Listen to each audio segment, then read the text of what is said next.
So Max Verstappen got his, what is it, like his 45th pole of his career at Monza last weekend, and he went on to finish the race in front. So obviously he had a stellar performance. Meanwhile, the folks who are actually kind of due to win the championship, according to the points, McLaren, I don't know why, but it's just kind of difficult to root for them for the championship. And it's not really so much about the drivers, although I did see some behaviors that kind of made it a little bit, I don't want to say cringe, that's too strong of a word. But overall, it left you with a feeling of, why am I watching this? Ferrari finally found some pace. Kimi Antonelli, the bet on him, I'm not sure if it's paying off for Mercedes, but, the guy's young. He's 19 years old. However, you do have Isaac Hajar, who's doing really great things over there at the Racing Bulls. So let's talk a little bit about McLaren first. Lap one, turn one, I thought that McLaren was going to have an amazing race. Both Norris and Piastri got off to a great start. Verstappen was driving, I would say, not erratically, because I do feel like every move that he does is calculated, but I would definitely say aggressively. He kind of shoved Norris onto the grass right there at the starting line, although he did get a good start. And then going into the first chicane, so basically turn one, Max Verstappen was, I think, about to get beat around the outside by Lando Norris, and then Max Verstappen actually took the shortcut, went through. Norris complained about it. I think a lot of other racing fans complained about it, and it was right when he was getting around the last turn going on to the last straightaway. That is when the FIA said, give the position back. Now, I have a little bit of beef with that because the offense happened lap one, turn one. There was a bunch of time during that lap that the FIA could have said, give the place back, but I feel a little bit like they waited until that straightaway. And essentially, it's almost like a non-pass. You give somebody the turn. I'm not sure if there was DRS. I think, is DRS 1 lap or 2 laps in? Anyway, I don't think there was any DRS, but you give somebody, the position back on a straightaway, and you might just be able to, in Max Verstappen's case, hit the gas pedal and fly right back by. Okay, so I watched it back, and it did take a couple more laps for Max Verstappen to actually make the pass. It was lap 4, DRS, into turn 1. Max Verstappen did get that move that he was actually looking for in lap 1, turn 1. He completed it on turn 4. And from there, I actually thought that Verstappen was going to have a hard time fending off the McLaren's, because the McLaren's are fast. They've got straight line speed. They've got cornering speed.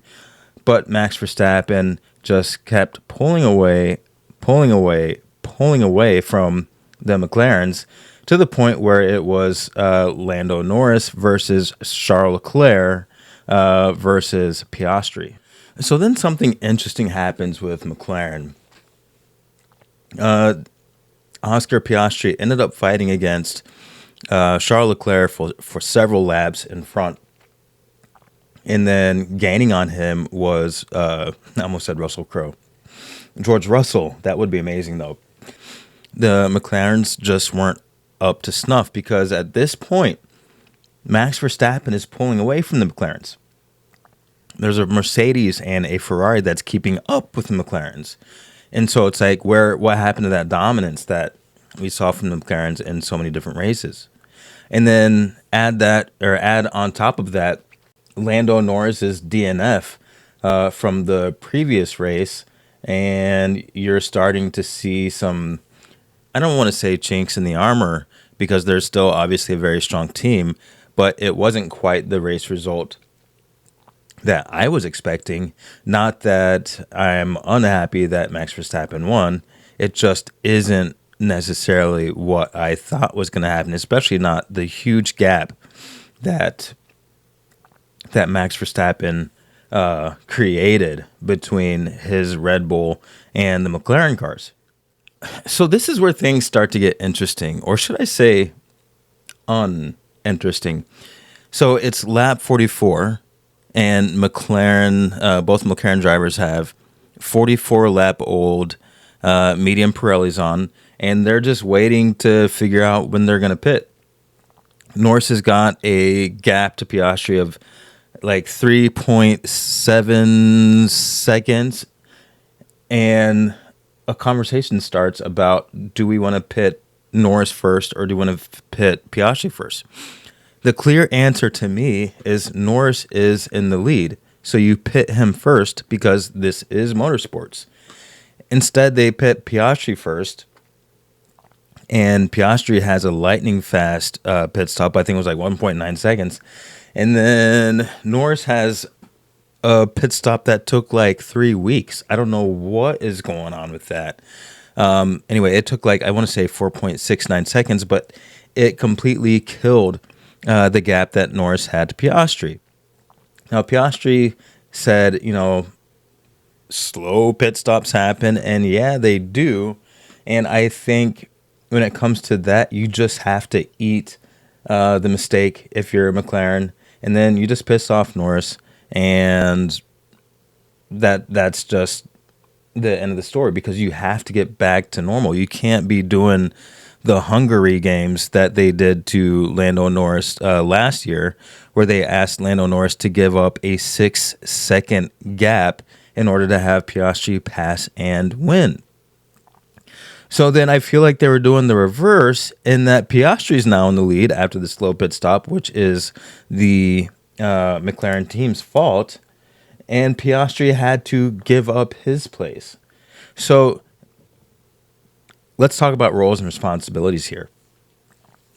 Driver, you hire that guy to drive as fast as he can, no matter what, and win the race no matter what.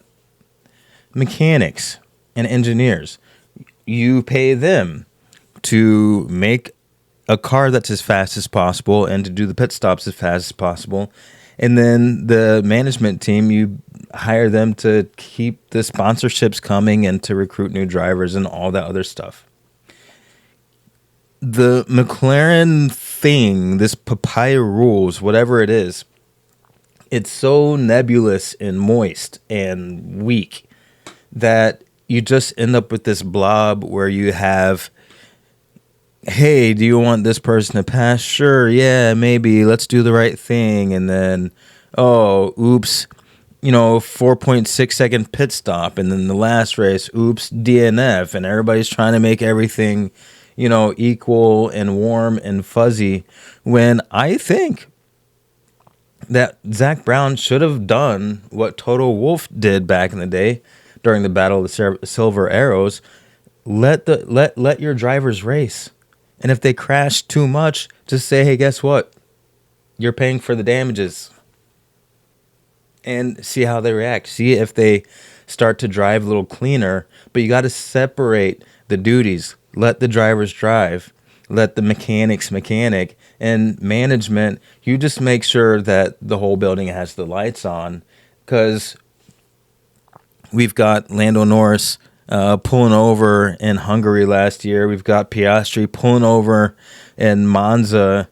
You've got slow starts or slow it really seems contrived, and it makes it really difficult to root for McLaren, because I just don't feel like I am watching McLaren allow their drivers to put their best foot forward and let one side of the garage or the other side of the garage have the pride of winning the drivers' championship with their driver.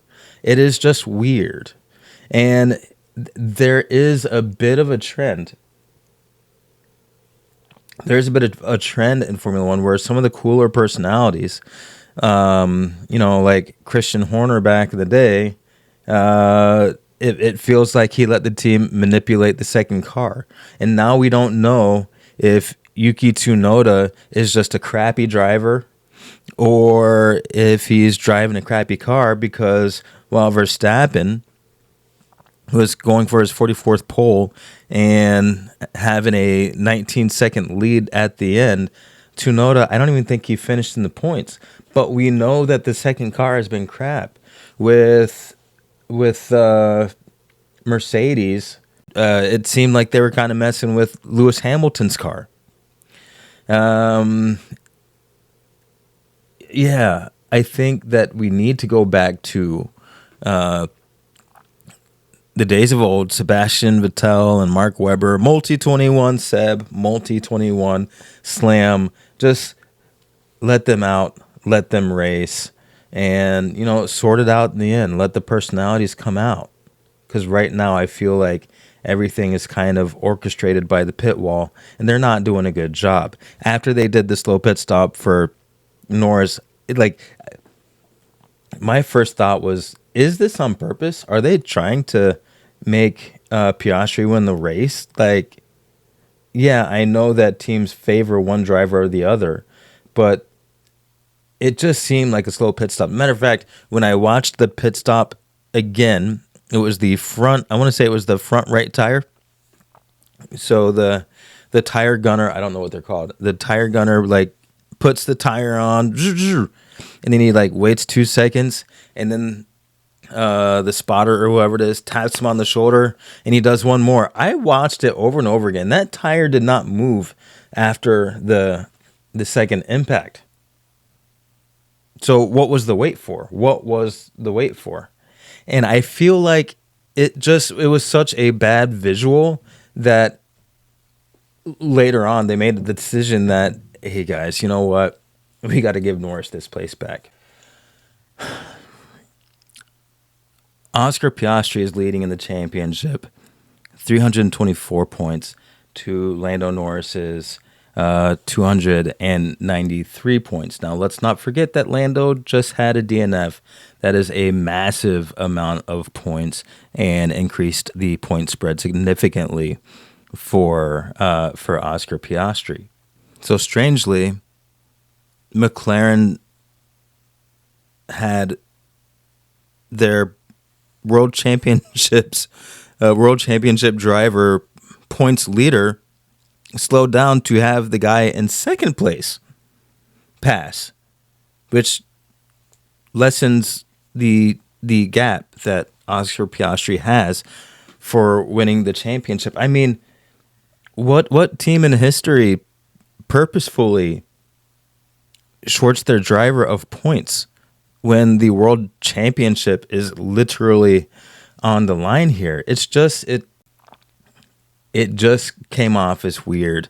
One thing that I would say is that I think at this point Piastri probably earned the right to say, F off. I'm winning this race. I'm going for it, and I'll see you at the finish line, and we can talk about it on Monday. But then at the same time, maybe Piastri just knows that he's got a big enough gap that his chances of still winning the championship, even with this, are still quite high. I don't know if I could mess with those championship points if I were in Piastri's shoes. I would maybe go and win the championship and take my chances with McLaren because it's a new reg next year anyway, and it's a crapshoot to know which team is going to produce the best car next year anyway. So if he ended up a free agent, he's also a world champion, and folks would be clamoring to get him on their team. I mean, they could be wanting to replace Colapinto or I don't know, Bortoletto's actually doing pretty well. Or Bierman. I mean, he's only got a couple of points left on his super license before he's got a race ban. So there's some folks that are in trouble. And I don't know, is it worth even talking about anymore? I'm not sure. Let's talk a little bit about Ferrari. I think Ferrari had a brilliant race. I would have loved to have seen what would have happened if the FIA hadn't have awarded Lewis Hamilton with a 5-place grid penalty. This is something that I don't understand about Formula One.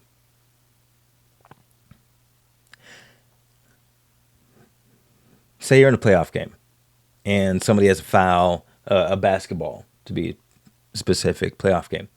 Somebody fouls somebody else. It's toward the end of the game.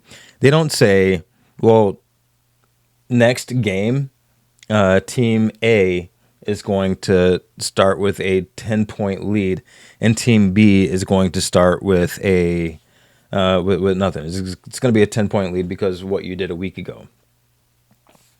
It's a strange way of handling things, number one. Number two, this penalty or infraction or whatever occurred at the beginning of the race, so it could have been served, especially with the DNF, by the end of the race, which means that us fans would have gotten to see a race with the fastest qualifiers all lined up together and duking it out. And who wouldn't have loved to seen Max Verstappen mixing it up with the McLaren boys and the team Ferrari? That just would have been amazing in Monza. And no, the FIA kind of screwed us over on that one. But I think Lewis Hamilton, and per some of his comments of late, had, I would say, an abysmal entry into his new team over at Ferrari. And I think he was letting the stress get to him, per some of his comments.